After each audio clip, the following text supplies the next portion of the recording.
오늘 말씀은 사도행전 9장의 말씀입니다. 1절부터 9절까지 봉독하겠습니다. 사울이 주의 제자들에 대하여 여전히 위협과 살기가 등등하여 대제사장에게 가서 다메섹 여러 회당에 가져갈 공문을 정하니, 이는 만일 그 도를 따르는 사람을 만나면 남녀를 막론하고 결박하여 예루살렘으로 잡아오려 함이라. 사울이 길을 가다가 다메섹에 가까이 이르더니 호련히 하늘로부터 빛이 그를 둘러 비추는지라. 땅에 엎드러져 들음에 소리가 있어 이르시되, 사울아 사울아 내가 어찌하여 나를 박해하느냐 하시거늘 대답하되, 주여 누구시니이까? 이르시되, 나는 내가 박해하는 예수라. 너는 일어나 시내로 들어가라. 내가 행할 것을 내게 이를 자가 있느니라 하시니, 같이 가던 사람들은 소리만 듣고 아무도 보지 못하여 말을 못하고 서 있는지라. 사울이 땅에서 일어나 눈은 떴으나 아무것도 보지 못하고 사람의 손에 끌려 다메섹으로 들어가서 사흘 동안 보지 못하고 먹지도 마시지도 아니하니라. 아멘. 오늘 말씀은 사도행전 9장, 우리가 알고 있는 사도 바울이 다메섹으로 가는 다메섹 도상에서 예수님, 부활하신 주님을 직접 만난 체험에 관한 이야기를 기록하고 있습니다. 이때는 이제 사울이라고 되어 있어서 사울아 사울아 하고 주님이 부르셨다는 그 음성을 들은 거죠. 사울은 사도 바울의 이제 히브리식 이름이죠. 유대인들이 서로 부르는 이름이 사울이고, 그리고 헬라식으로 이름을 부르면 바울이 되는 거죠. 그래서 여기 뒤에 또 나오지만 히브리 말로 예수님이 사울아 사울아 이렇게 부르셨다고 이야기를 합니다. 저도 말하면서 우리가 사도 바울로 알고 있기 때문에 사울이라고도 말했다가 바울이라고도 말하는데 뭐 같은 사람인 걸 아실 테니까요. 사울이든 바울이든 어쨌든 오늘 사건에서는 사울이라고 불렸습니다. 오늘 이 말씀을 보면 우리가 사도행전을 통해서 우리 교회가 처음 시작되는 때, 또 교회의 모습, 초대교회의 모습을 통해서 지금 우리의 모습을 비춰보고 있습니다. 초대교회가 이제 성장하면서 생각보다 성령이 강림하고 생각했던 것과 다르게 교회 안에 위기도 있고 해결해야 될 문제도 있다는 것을 우리가 같이 봤죠. 그리고 나서 이제 8장, 9장, 10장, 11장에 펼쳐지는 이야기는 뭐냐면 이 교회가 확장하는 겁니다. 그러니까 당시 처음에 예수님의 제자들, 예수님을 따르던 사람들은 어떻게 보면 디아스포라, 헬라 지역에 퍼져 있는 유대인들이라기보다는 이 예루살렘을 중심으로 하는, 멀어봐야 갈릴리 정도에 퍼져 있던 유대인들이 예수님의 제자였고 교회의 주축이었는데, 이제 헬라식 이름을 가진 사람들, 그런 유대인들을 세워서 리더로 세워서 교회가 점점 넓게 퍼지는 이런 모습을 보이죠. 그러면서 8장, 9장, 10장, 11장에는 유대인이 아닌 사람들이 복음을 듣고 그 복음을 믿어서 예수님의 제자가 되는, 그리스도인이 되는 이야기들을 담고 있습니다. 8장에는 이 집사 빌립이 에디오피아 내시를 전도하고, 9장에는 이 사울이 변화되고, 10장에는 이제 베드로에게 있어서 로마인, 어떻게 보면 정말 진정한 핵심적인 이방인이죠. 로마 백부장 고넬료가 복음을 듣고 그 집안이 다 그리스도인이 되는 그런 이야기를 들려줍니다. 이거는 뭐냐면 이제 교회, 우리가 생각하는 하나님의 백성은 유대인들로만 한정되어 있는, 어떻게 보면 혈연, 또 유대 민족의 하나님이 아니라 예수 그리스도의 십자가를 통해서 예수님을 믿기만 하면, 이 복음을 듣고 예수를 그리스도라고 고백하는 모든 사람에게 하나님의 백성이 되는 자격이 주어졌다. 그것을 보여줍니다. 그러면서 이 사도행전의 이 사울이 예수님을 만난 체험을 반복해서 이야기해 주는데, 어떻게 보면 8장, 9장, 10장의 중심에 이 사울 이야기가 있잖아요. 그리고 뒤에 가면 사도행전에 또 나옵니다. 사도행전에 이 사울이 예수님을 만났다는 오늘 이 9장에 나오는 이 체험 이야기를 또 반복하는데, 시험 보시는 건 아니니까 외울 필요는 없지만 사도행전의 9장, 22장, 26장 이렇게 3번 기록되어 있습니다. 이렇게 3번 누가가 이 사도행전을 썼는데 왜 3번이나 썼을까요? 어떻게 보면 저 이방인들도, 이 유대인들이 생각하기에 저 이방인들이 어떻게 하나님을 믿고 하나님의 백성이 되는가 믿어지지 않는 거죠. 유대인에게 있어서 이방인은 똑같은 사람이 아니죠. 그런데 그 이방인들도 예수님을 통해서 하나님의 백성이 된다, 이걸 증언하고 있죠. 그리고 또 그런 이방인은 어떻게 보면 같은 사람으로 보지 않는 유대인 중에 유대인, 그런 유대인도 예수님을 통해서 복음을 접하고 그리스도인이 된다. 유대인 중에 가장 안 믿을 것 같은 사람, 예수님을 가장 거부할 것 같은 사람이 어떻게 보면 바로 사울이라는 겁니다. 그 사울이 예수님을 만나고 변화되어서 복음을 전하는 사람이 되었다. 이 놀라운 이 소식을 그래서 누가가 계속 반복하는 겁니다. 9장, 22장, 26장에 반복하죠. 근데 어떻게 보면 사울의 입을 통해서 22장, 26장은 사울이 증언하는 내용을 통해서 이 내용을 반복하는데, 이 사건을 뭐라고 우리가 규정지어야 될까? 우리에게도 있는 사건인데, 어떻게 보면 사울에게 있었던 이 일이 우리 그리스도인들에게도 있는데, 사울에게 일어난 이 특별한 일, 이 역사적인 사건을 우리가 어떻게 바라보고 규정해야 될까? 이런 생각을 하게 됩니다. 이 9장에 나오는 소제목, 제가 가진 성경으로는 소제목이 뭐라고 붙어 있냐면 사울이 회개하다라고 붙어 있어요. 그러니까 사울의 회개 사건, 이렇게 우리가 명명할 수도 있겠죠. 또 회개라는 말이 아마 어색하실 수도 있습니다. 더 많이 들어봤던 말은 뭐죠? 회심. 네, 맞습니다. 회심이란 말을 더 많이 씁니다. 사울의 회심, 사도 바울의 회심, 회심이란 말 많이 쓰죠. 또 다르게 보면 전향이라는 말도 쓸 수는 있을 겁니다. 전향.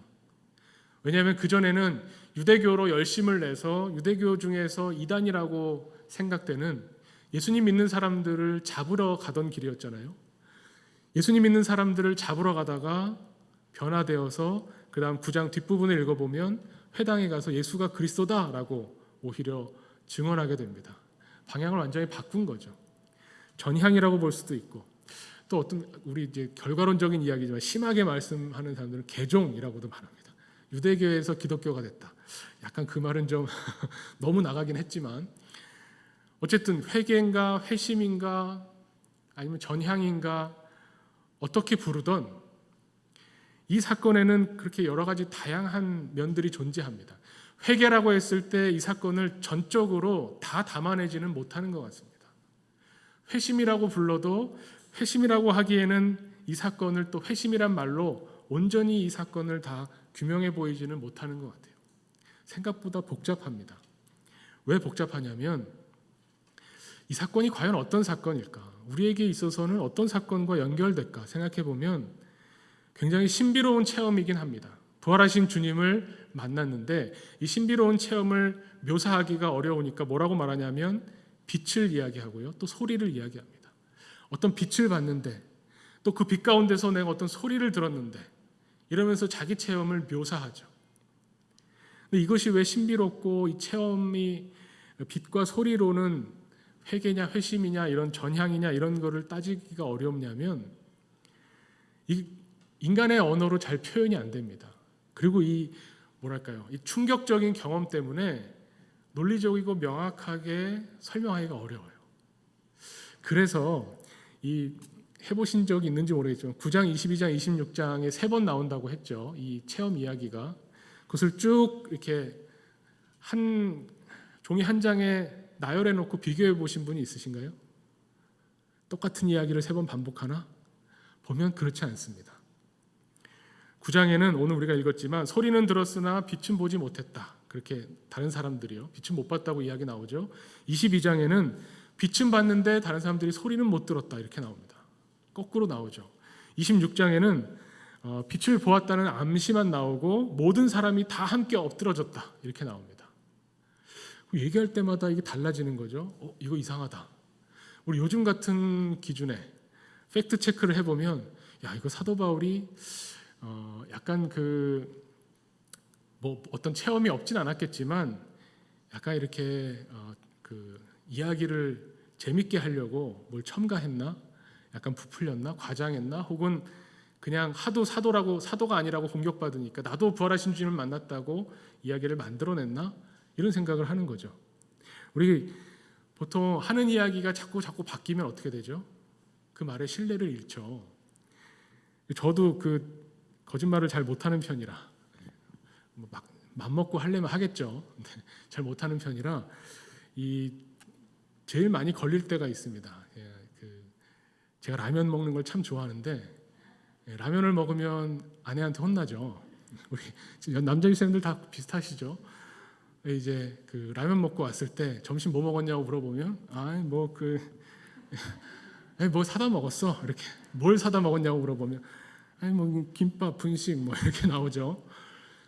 그럼 김밥 사 먹었다고 하면 교회 근방에 김밥집 뻔한데 그 집 오늘 문 열었어요? 그러면 열었나 안 열었나? 아니 김밥집이 아니라 그 편의점에서 김밥 사서 먹었어. 이렇게 자꾸 말이 바뀌고 덧붙여지고 뭔가 이상해집니다. 그렇죠? 그래서 사도 바울의 이 체험도 뭐 다른 사람들이 빛을 봤다고도 하고 못 봤다고도 하고 빛이 있고 소리가 있고 뭐 그런데 정확하게 무슨 빛이었는지 소리가 어땠는지 그 당시의 정황이 어땠는지 이게 계속 명확하지가 않아요. 근데 또 생각해 보면 그렇기 때문에 오히려 사도 바울의 개인적인 주관적인 체험이라고 볼 수도 있습니다. 우리는 우리의 체험이 굉장히 객관적이고 사실적일 거라고 생각하지만 우리의 체험 당시의 느낌 또 기억 이것은 시간이 지나면 자꾸 바뀌기도 합니다.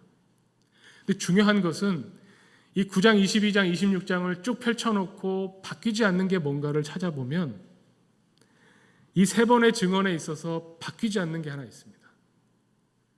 그게 뭐냐면 사울을 불렀다는 거예요. 오늘 9장 4절에 사울아 사울아 하는 이 소리를 들었죠.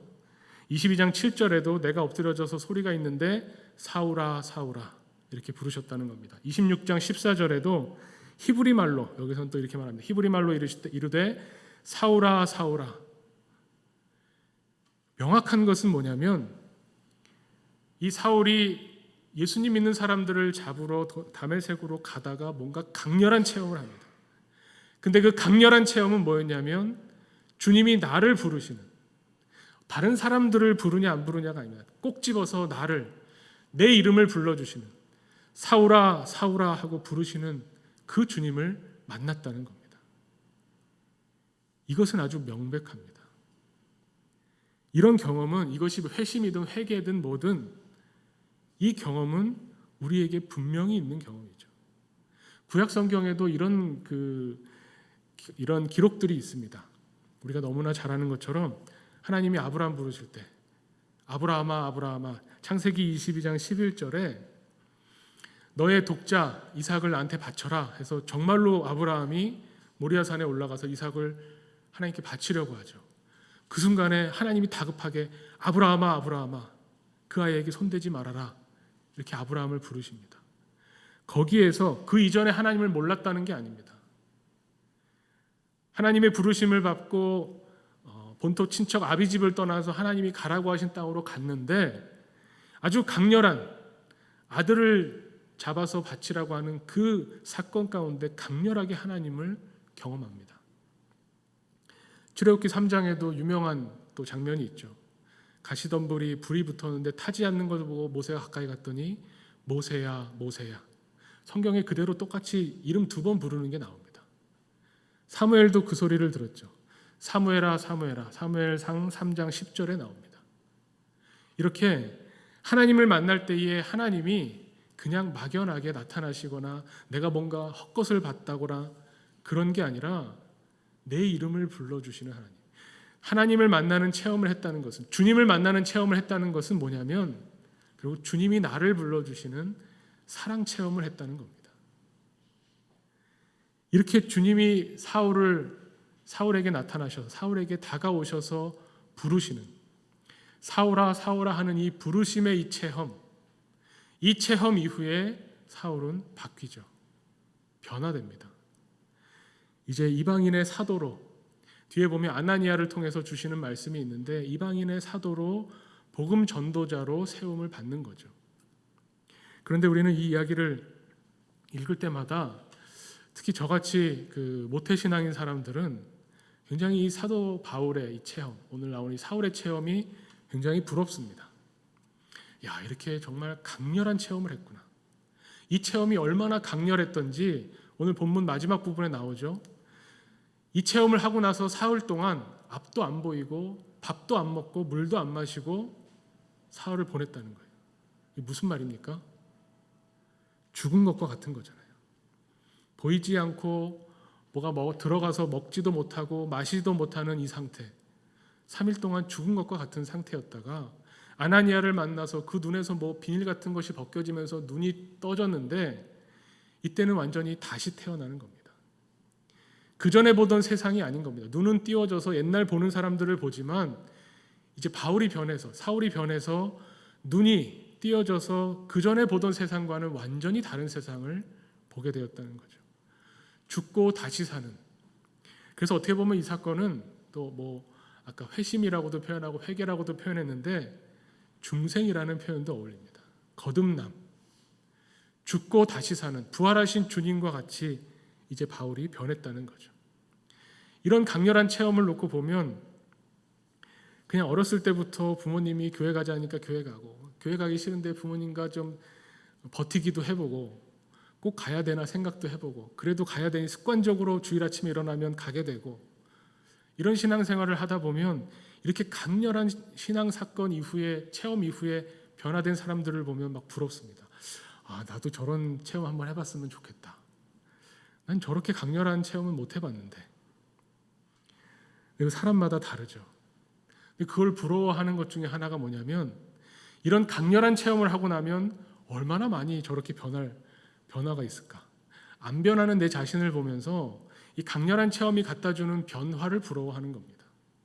그런데 사실 가만히 살펴보면 이 사울도 마찬가지입니다. 이렇게 강렬한 체험을 하고 나서 그 변하기는 변하죠. 확실히 변하는데 얼마나 변했을까? 이게 문제입니다. 얼마나 변했을까요?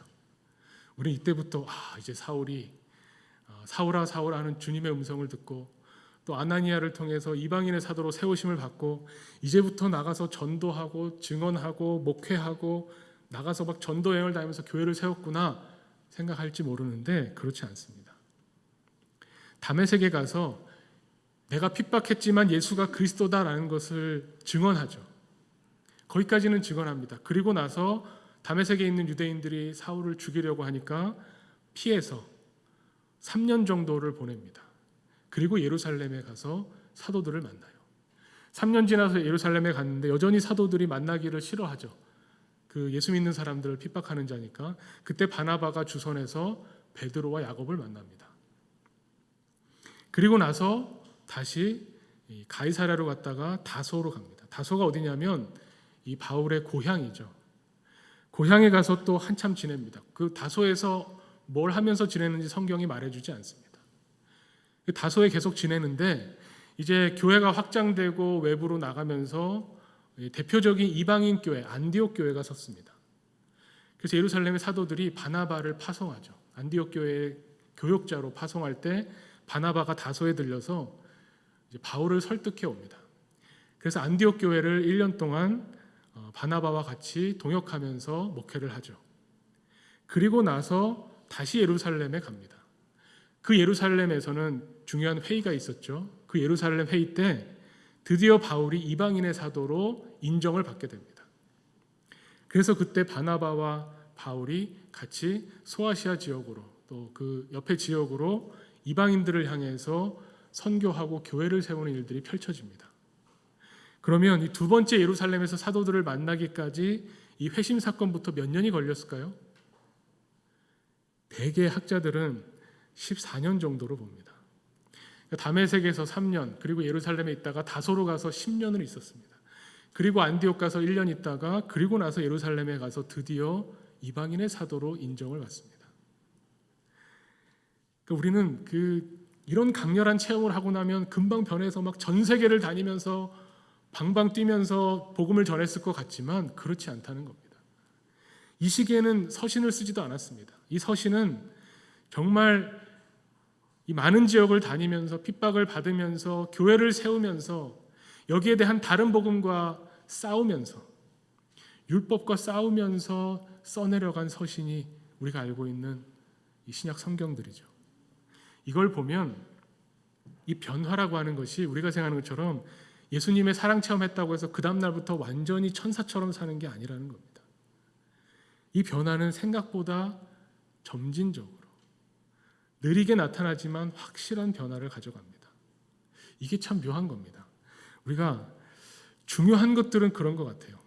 사람이 너무 갑자기 변하면 감당을 못합니다. 받아들이질 못하는 거죠. 우리가 운동을 할 때도 그렇습니다. 우리 새해가 되면 늘 올해에는 운동을 해야지, 건강을 위해서 운동해야지 하는데 운동 우리 2022년 새해 결심으로 지금까지 운동 잘하시는 분도 계시겠죠. 근데 대개는 작심삼일이잖아요. 운동을 하면 금방 뭐가 변할 것 같은데 안 변해요.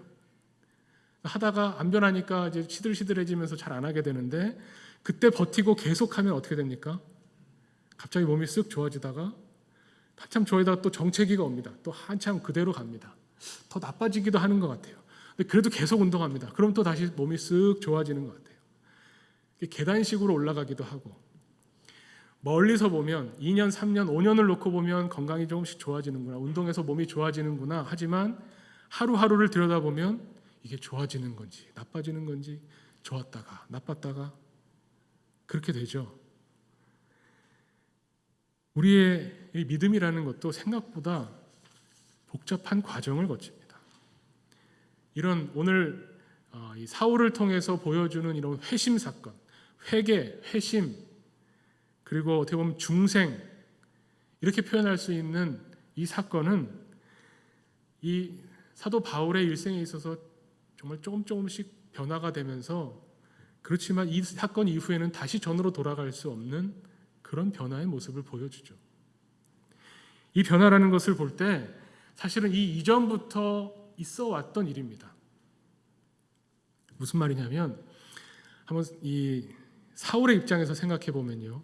사울이 그냥 나는 열심히 유대교를 섬기면서 율법 학자로서 바리새인으로서 예수가 어떤 사람, 그것도 십자가에 달려 죽은 사람. 성경에 이 사람은 사울은 성경을 잘 아니까요. 구약 성경을 잘 아니까 대번에 알죠. 나무에 달려 죽은 사람이 메시아라고? 말도 안 되는 소리다. 성경에 나무에 달린 사람마다 저주받은 자라고 했는데 십자가에 달려서 저 나무에 달려서 죽은 저 사람이 어떻게 메시아냐. 예수를 메시아라고 하는 사람들은 다 이단자들이다. 그러면서 그 사람들 잡으러 가던 사울이 갑자기 신비로운 체험 한 번 했다고 확 변했을까요? 그렇지 않았을 겁니다. 누가도 그것을 알기 때문에 스데반이 순교하는 사건에 슬쩍 사울의 이름을 끼워 넣죠. 사울이 어렸을 때부터 교육받고 열심으로 율법을 배우고 고민하면서 어떻게 하면 하나님 앞에서 의인으로 설 수 있을까를 찾던 사람입니다. 진리를 추구하고 하나님의 뜻을 세워드리기 위해서 노력했던 사람이죠. 본인도 이야기하잖아요. 내가 베냐민 집하고 유대인 중에 유대인이고 바리새인 중에 바리새인이고 율법으로는 흠잡을 데가 없이 살아왔다. 그렇게 살다가 스데반이 죽는 것을 보고 예수를 그리스도라고 고백하는 사람들과 접촉하면서 진리가 무엇인가에 대한 갈망이 있었겠죠. 이 사람들의 주장이 이상하다. 예수가 가르쳤다는 이 내용들 너무 이상하다. 내가 아는 하나님은 그런 하나님이 아닌데 사울이 아는 하나님은 어떤 하나님입니까? 이 사람 정말 율법으로는 우리하고 상대가 안 되죠. 율법이 정말 율법에 통달한 사람입니다. 모세오경 토라라고 하는 이 율법을 달달달달 외워서 이 율법에 하나라도 거치는 것을 생활 속에 비치지 않은 사람입니다. 그러니 얼마나 하나님을 볼 때 어떻겠어요?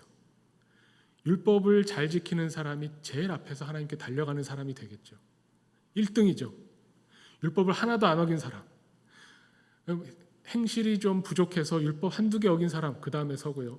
3-4개 어긴 사람 그 다음에 서고 한 100개쯤 어긴 사람 그 뒤로 그냥 쫙 줄 세우면 됩니다. 너네는 율법을 못 지키는 사람들. 아예 손가락질 받는 죄인들은 저 뒤에 가서 보이지도 않습니다. 이 본인은 엘리트로서 제일 앞에 서 있는 거예요. 하나님이 기뻐하시는 율법 잘 지키는 사람. 율법을 모든 것을 다 지키면 하나님께 상을 받겠지. 나는 1등이야. 그런 관점에서 보던 사람, 그래서 십자가에 죽은 예수를 못마땅하게 저주받은 사람으로 보던 이 사울이 예수님 믿는 사람들을 만나고 스데반의 죽음을 목격하고 뭔가 흔들리고 있던 차에 주님을 만나는 겁니다. 그럼 이제 어떻게 됩니까? 하나님을 보는, 아까 변화된 눈이 새롭게 뜨이는 것은 뭐냐면 세계관이 바뀌었다는 겁니다. 가치관이 완전히 변했다는 거예요. 1등만 좋아하시는 하나님, 뭔가 능력 있고 해낼 수 있는 엘리트를 귀하게 여기시는 하나님에서 뭔가 좀 힘없고 부족하고 무식하고 어리석은 사람들을 돌보시는 하나님. 저 예수님의 별명이 있었잖아요. 세리와 죄인, 창기들의 친구라고 하는, 인정받지 못하고 내가 봤을 때는 저 끝에 줄 서 있는 저 사람들에게 찾아가서 사랑을 베푸시는 예수님을 통해서 하나님이 완전히 다르게 보이는 겁니다. 뭔가 부족한 하나님, 뭔가 자기 아들을 십자가에서 죽이시면서 하나님 어디 계십니까? 라고 부르짖는 그 주님의 목소리에 침묵하시는 하나님, 너무 힘없어 보이고 약해 보이고 부족해 보이고 비어 보이는 하나님, 그런 하나님을 새롭게 보게 되는 거죠. 그런데 이 놀라운 변화가 그냥 이 놀라운 변화로 확 끝나는 것이 아니라 그리고 나서 3년, 10년 동안 어떻게 뭘 했겠습니까? 자기가 잘하는 걸 했겠죠. 사도 바울이 율법학자잖아요. 이 토라를 통해서 예수님이 어떤 분인가를 막 찾았겠죠. 이 사람 전공은 율법입니다. 토라입니다. 근데 율법으로는 해결되지 않았던 문제들, 그동안 자기가 고민해왔던 문제들이 풀려나가는데 의외로 토라에서가 아니라 선지서들에서 풀려나가는 겁니다. 이사야 선지자가 예언했던 바로 그 메시아, 도살장에 끌려가는 어린 양처럼 한마디도 하지 못하고 묵묵히 죽음을 받아들이는 그 모습이 메시아였구나. 선지자들이 예언했던 하나님의 말씀을 전했던 바로 그 메시아가 내가 만났던 바로 그 예수구나. 말씀의 성취로서 예수님을 다시 보게 되는 겁니다. 그래서 재밌는 것이 신약 성경, 특히 바울 서신서를 연구해 보면요, 이 바울은 분명히 율법학자고 바리새인인데 구약 성경을 인용할 때 인용하는 내용이 대부분이 선지서들에서 인용을 합니다. 토라 가지고 얘기하지 않아요. 오히려 토라를 지켜야 된다는 사람들과 대립하죠. 내가 율법으로는 흠이 없게 지키며 살아봤는데 거기에는 생명이 없다. 그걸 다 지킨다고 해서 하나님이 우리에게 생명을 주시는 것이 아니다. 오히려 선지자들이 예언했던 약하고 힘없고 우리의 슬픔과 아픔과 우리의 신음소리에도 반응하시는 그 하나님을 우리에게 보여주시기 위해 이 땅에 오신, 그래서 십자가를 지신 예수 그리스도를 통해서 하나님의 사랑, 하나님의 구원을 우리가 얻을 수 있다는 것을 증언하기 시작하는 겁니다. 그 오랜 시간 동안 말씀을 통해서 서서히 사도 바울이 예수님이 어떤 분인가를 깨달아 알아갔어요. 누구와 이야기해도 예수님을 제대로 설명할 수 있는, 예수님과 3년을 지냈던 제자들의 못지않게 오히려 그보다도 예수님이 지금 우리 눈앞에 30년만 계셨던 것이 아니라 수백 년, 수천 년 전에 하나님의 계시를 통해서 우리에게 말씀하셨던 바로 그분이라고 하는 것을 사람들에게 증언할 수 있었다는 겁니다. 우리의 변화는 이런 겁니다. 회심이라고 하는 것, 어떻게 보면 중생이라고 하는 것, 하나님을 믿는다고 하는 것은 하나님을 향해서 우리가 돌아서서 하나님을 향해 가는 이 복잡한 과정을 이야기하는 겁니다. 한번 휙 돌아섰다고 다시는 죄짓지 않고 다시는 인간적인 욕심을 부리지 않고 다시는 하나님의 뜻에서 어긋나지 않는 사람이 되는 것이 아니라 하나님이 우리를 사랑하신다고 하는 이 사랑 체험을 통해서 하나님을 향해 나아가는 그런 사람이 되는 거죠. 사도 바울도 고백합니다. 내가 이미 얻었다 함도 아니고 내가 이미 이루었다 함도 아니다. 내가 이 강렬한 하나님 체험을 하고 나서, 주님에 대한 사랑 체험을 하고 나서 내가 다 이뤘다고 하는 게 아니다. 그 목표를 향해서 내가 지금 달려가고 있는 중이다. 선한 싸움을 하고 있다. 나는 내 마음으로는 생명의 법을 지키려고 하는데 내 몸이 아직 말을 듣지 않는다. 내 안에서 두 법이 서로 싸우는 걸 느낄 때마다 그 복잡한 과정, 사울이 예수님을 만나기 전에도 과연 율법을 통해서 내가 하나님을 만날 수 있을까, 진리를 찾을 수 있을까 고민했던 그 갈등이 주님을 만나고 난 이후에도 내가 과연 영의 일을 생각하는 사람인가, 지난 시간에 우리가 지난번에 나눴지만 성령 충만한 사람은 어떤 사람이라고요? 영적인 사람은 영의 일을 생각하는 사람이죠. 내가 24시간 전심을 다해서 하나님의 일, 영의 일을 생각하는 사람인가? 이거부터 따지기 시작하면 내 안에 갈등이 생깁니다. 회의가 듭니다. 내가 정말 회심한 사람이 맞나? 내가 정말 회개한 사람이 맞나? 그 갈등 속에서 계속 버텨나가는 거죠. 그래도 나는 주님의 음성을 듣기를 원한다. 그래도 주님이 나를 사랑하신다는 것을 내가 오늘도 체험하기를 원한다.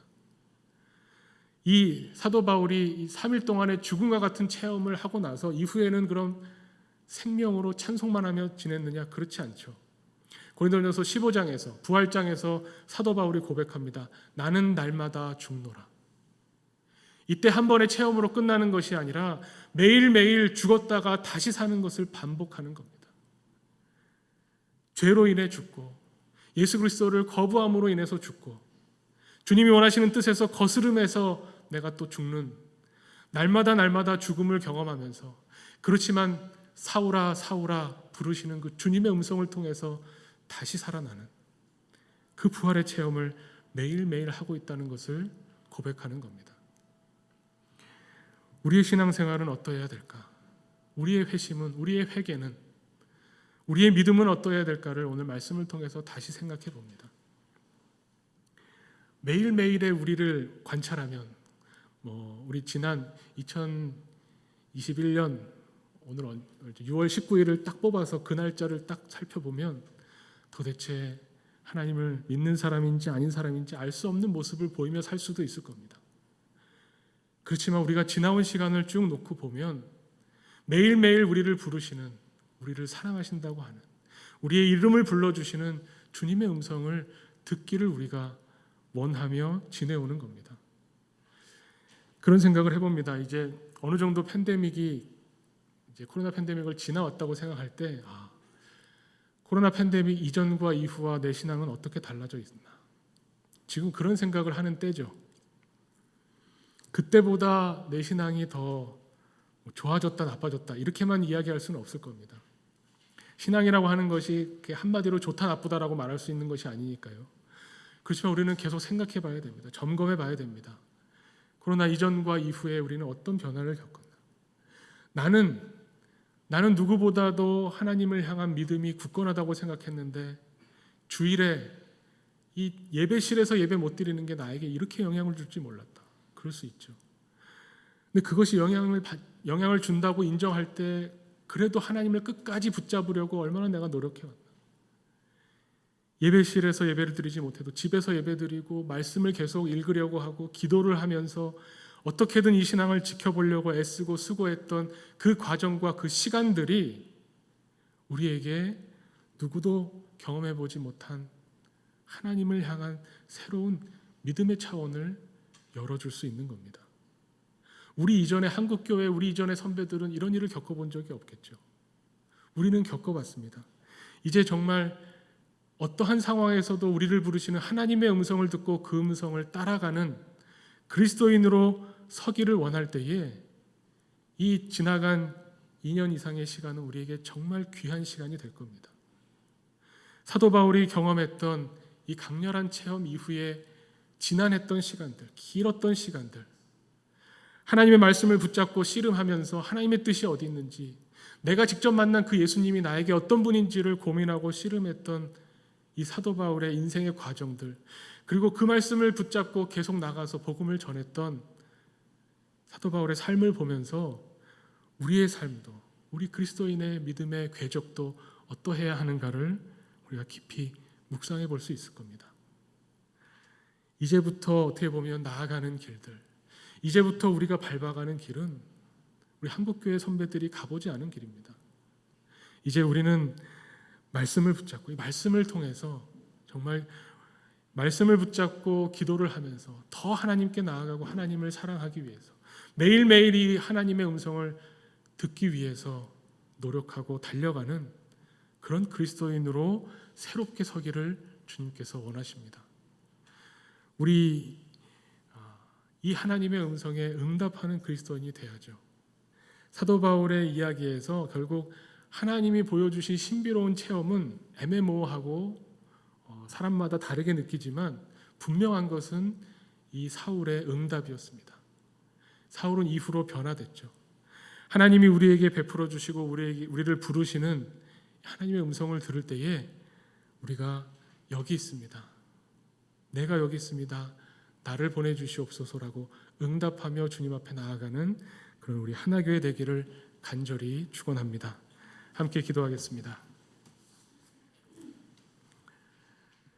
하나님 아버지, 오늘 말씀을 통해서 우리를 부르시는 주님의 음성을 듣기를 원합니다.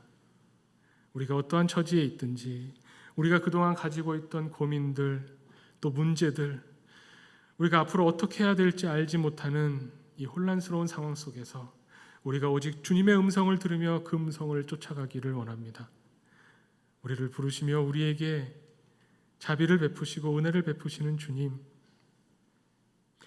우리가 오직 하나님을 사랑하며 하나님을 바라보며 나아가기 원합니다. 영의 일을 생각하는 사람으로 서기를 원합니다.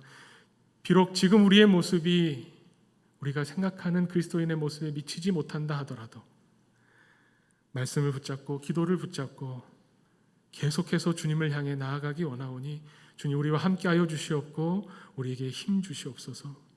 지치지 않고 낙담하지 않고 절망하지 않도록 우리를 붙잡아 주시며 우리를 일으켜 주시며 우리와 동행하여 주시옵소서. 우리를 사랑하시는 예수 그리스도의 이름으로 기도하옵나이다. 아멘. 함께